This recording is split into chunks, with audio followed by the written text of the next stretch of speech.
Hello नमस्कार दोस्तों, स्वागत है आप लोग सभी को अपने YouTube channel bright future live में। तो दोस्तों, आज की क्लास में हम लोग डिस्कस करने वाले हैं एक इंग्लिश शॉर्ट मोरल स्टोरी, जिस स्टोरी का टाइटल है a gift to your mother.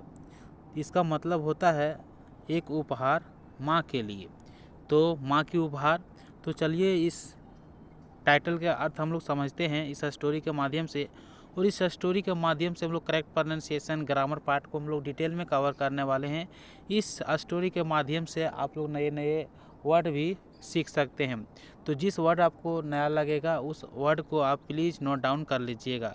तो चलते हैं, क्या बोल रहा है। Children should always honour and love their parents. तो सबसे पहले समझते हैं कि चिल्ड्रेंस मतलब क्या होता है। तो बच्चे लोग होता है, और शुड मतलब क्या होता है। तो शुड मतलब चाहिए। तो चिल्ड्रेन को चाहिए ऑलवेज हमेशा।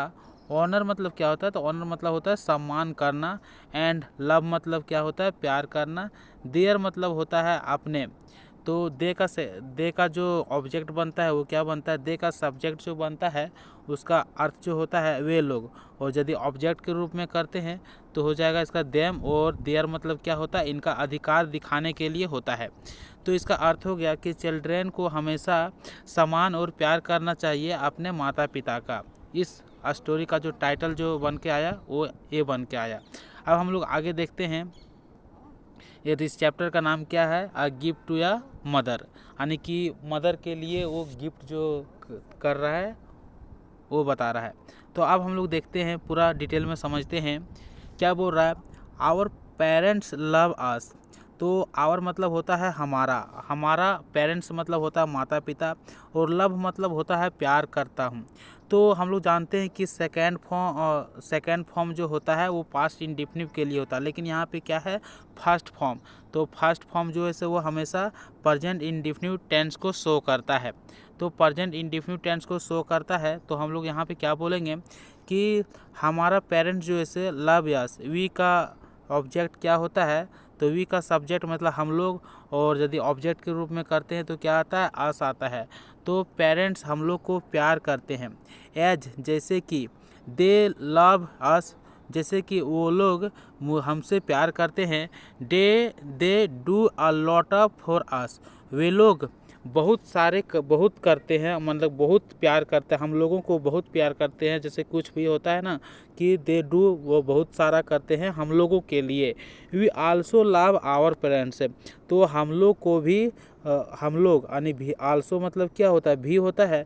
तो हम लोग को भी अपने माता पिता को प्यार करना, जैसे कि वो हम लोग को भी माता पिता को प्यार करता, हम लोग भी माता पिता को प्यार करता हूँ। वी आल्सो मतलब हम भी, तो हम भी माता पिता को प्यार करता हूँ। But how can you tell, मतलब बट मतलब होता है लेकिन, how can you tell them बोल रहा है कि मतलब हाउ कैन, तो जैसे बोलते हैं ना कि मैं उसे कैसे बताऊं, तो how can tell what to do, क्या करें, ये सब जो स्ट्रक्चर निकल कर आता है वो यहीं से आता है। तो हाउ कैन यू टेल मतलब मैं उसे कैसे बता सकता हूँ। कैन का अर्थ होता है सकता है, सकता। तो वही बोल रहा है कि मैं उसे कैसे बता सकता हूँ। That you love them to be, कि तुम भी उन लोगों को प्यार करते हो, कैसे बता सकता हूँ। तो इस लाइन का मतलब यही हुआ। It was the birthday of Malcolm's mother's. तो हम लोग अपस्ट्रॉफी एस का प्रयोग कहाँ पे करते हैं, तो अपस्ट्रॉफी एस का प्रयोग करते हैं जहाँ के का की के का मीनिंग जोड़ना का रहता है, का की के का। तो उसका जो मेलकम्स का जो माँ था उसका बर्थडे था। तो वाज वेयर का प्रयोग हम लोग कहाँ पे करते हैं, तो जैसे कि पास्ट में कुछ बताने के लिए बोलते हैं, उसका माँ जो थी उसका माँ की बर्थडे था उस दिन। और अधिकतर स्टोरी जो होती है वो पास्ट टेंस में ही लिखा जाता है, और यह जो से वाज वेयर जो होता है सो सिंपल पास्ट टेंस होता है। अब देखते हैं, he wanted to give her the best gift. अब वह जो था वह यानी कि ही किसके लिए यूज किया गया है, तो मेलकम के लिए यूज किया गया है। मेलकम जो है सो गिफ्ट देना चाहता था अपनी माँ का, हाँ द बेस्ट गिफ्ट यानी कि सबसे अच्छा गिफ्ट देना चाहता था उसे। ही टूक आउट ऑल द मनी, उसने सारा पैसा निकाला। टूक आउट मतलब निकालना होता है। ऑल द मनी सारा पैसा निकाला। He had in his piggy bank, उसके पास एक पिगी बैंक था। उसके पास क्या था, एक पिगी बैंक में जो था सब पैसा उसने निकाला। He went to the market, तो हम लोग जानते हैं कि वह जो क्या गया, वेंट, यानी कि गो का सेकेंड फॉर्म क्या होता है, वेंट। वेंट हो, जैसे गो होता है ना, गो मतलब क्या होता है, जाना होता है, और गो का सेकंड फॉर्म जो होता है सो वेंट होता है। तो वह जो से मार्केट गया था, टू द मार्केट मतलब वह मार्केट गया था। देयर ही फर्स्ट लुकेड फॉर या बैंगल बॉक्स, वहाँ पे पहली बार में उसने एक बैंगल बॉक्स यानी कि कंगने का बॉक्स देखा। But he did not buy, लेकिन वह उसे नहीं खरीदा था। तो हम लोग जब पास्ट इंडेफिनिट टेंस होता है या उसको जब नेगेटिव बनाते हैं तो डिड के बाद हम लोग नॉट का यूज करते हैं, और नॉट के बाद याद रखना हमेशा वर्ब का फर्स्ट फॉर्म ही आता है। तो वह जो था क्या बोला कि वह जो से नहीं खरीदा था, उसे नहीं खरीदा था। इट ही थाउट, उसने सोचा था। I should give something better than इस, उसने सोचा था कि मुझे देना चाहिए। शुड गिव यानी कि आई शुड गिव, मुझे देना चाहिए समथिंग कुछ चीज़ें, बेटर देन दिस यानी कि जो बैंगल बॉक्स देखा था उससे कुछ उसे बेटर देना चाहता था। देन फिर he looked for a sun glasses, उसके बाद उसने क्या देखा, सन ग्लासेस देखा। But he did not buy them as well मतलब फिर भी उसने सन ग्लासेस देखा, उसको भी वह बट मतलब लेकिन वह उसको भी नहीं खरीदा। He wanted to buy something very special, वह कुछ बहुत स्पेशल चीज़ खरीदना चाहता था। He went from shop to shop, यानी कि वह गया एक दुकान से दूसरे दुकान, कई दुकान गया। He went from shop to shop, वह दुकान गया। But he did not like any gift, did not like यानी कि वह पसंद, उसे अच्छा नहीं लगा, एनी गिफ्ट, उसे कोई सा भी गिफ्ट उसे अच्छा नहीं लगा। एट लास्ट में ही केम बैक होम, लास्ट में वह घर वापस आ गया। ही वॉज वेरी टायर्ड, तो टायर्ड मतलब क्या होता है, टायर्ड मतलब होता है थका होना। तो यहाँ पे क्या है, ही वाज, आप देखते हैं वाज के बाद क्या है, तो वाज के बाद जो इसे डायरेक्ट वर्ब का थर्ड फॉर्म है। तो इसका मतलब हुआ कि ही वाज वेरी टायर्ड, वह जो से बहुत थक गया था, एंड सैड और उदास था। ही थाउट, थिंक का सेकेंड फॉर्म क्या होता है, थाउट होता है। तो ही थाउट, उसने सोचा था।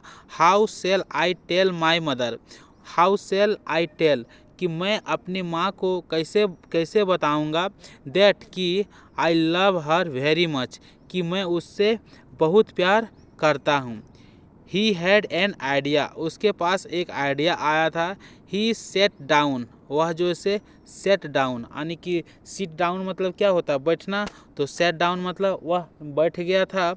एंड मेड या ग्रीटिंग कार्ड्स, एक क्या किया उसने बनाया, क्या बनाया, एक ग्रीटिंग कार्ड्स बनाया। सेइंग मतलब कहकर, mom you are the best mother, क्या बनाया कि मॉम आप जो है माँ जो है आप सबसे अच्छी माँ है। I wanted to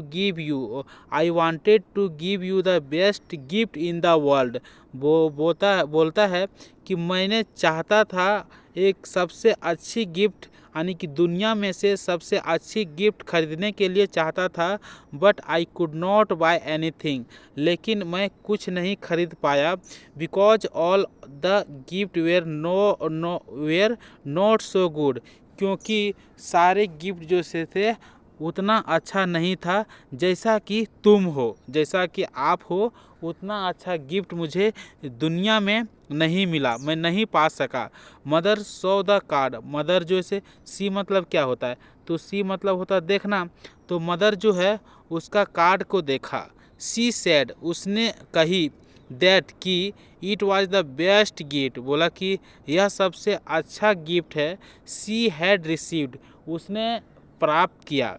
C hugged Malcolm and thanked, उसने मैलकम को हग्ड किया यानी गले लगाया, एंड धन्यवाद बोली। For the best card he made for her, उस बेस्ट कार्ड के लिए जो उसने उसके लिए बनाया था। तो इस स्टोरी के मोरल जो निकल कर आता है वो क्या आता है, तो उस स्टोरी का मोरल निकल कर आता है, parents should be loved, honoured and respect through out the life. तो बोला क्या, पेरेंट्स को जो है सो हमेशा प्यार किया जाता है, सम्मान किया जाना चाहिए था, और क्या होता है, रेस्पेक्ट थ्रू आउट, यानी कि पूरे लाइफ में सम्मान देना चाहिए, सम्मान करना चाहिए। तो इस स्टोरी का मोरल जो निकलता है वो यही आता है कि parents should be loved, honoured and respected through out the life. तो अब हम लोग मिलते हैं नेक्स्ट वीडियो में। तो आप लोग का इस सेशन कैसा लगा कमेंट करके ज़रूर बताइएगा, और आप लोग मेरे चैनल को लाइक कीजिएगा, शेयर कीजिएगा और सब्सक्राइब ज़रूर कीजिएगा इस प्रकार की वीडियो देखने के लिए। तो हम लोग मिलते हैं नेक्स्ट वीडियो में।